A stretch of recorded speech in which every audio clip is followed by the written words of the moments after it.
Visite des châteaux de la Loire en voiture ancienne, premier épisode. La maison Morlon. Une Ford T se gare devant la maison Morlon. À son bord, Antonin est ravi. Oh, quelle jolie maison de type Art Nouveau. Ses courbes dans ses sculptures et ses ferronneries sont inspirées de la nature. Fière, la bâtisse se dresse face à la Loire. Wow, c'est un endroit d'Orléans qui représente la belle époque, pense Antonin. Alors, j'espère que Vanessa est prête pour commencer nos visites des châteaux de la Loire.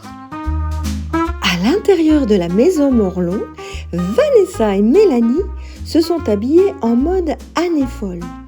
Quel plaisir de voyager en voiture ancienne pour visiter les châteaux de la Loire. Oh, n'est-ce pas Antonin qui vient de se garer devant la maison ? Je le rejoins. À tout à l'heure, Mélanie. Rendez-vous au château de Sully-sur-Loire.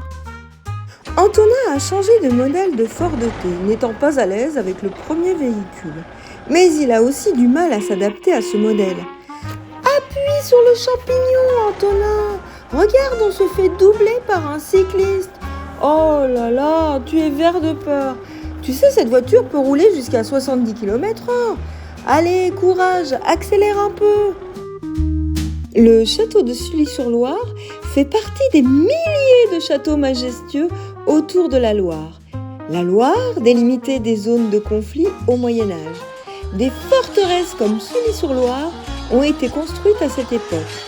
Jeanne d'Arc y a séjourné plusieurs fois après la délivrance d'Orléans. Voici une anecdote.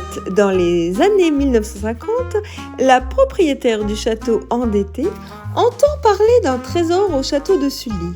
Elle fait plonger des scaphandriers dans les douves, sonder les murs par des radiesthésistes. Elle demande même les services d'un magnétiseur et d'une voyante. On forge jusqu'à 13 mètres en dessous de la galerie du château. Rien n'est trouvé. Aussi, le château est vendu en 1954. Le Conseil général du Loiret en est le propriétaire actuel.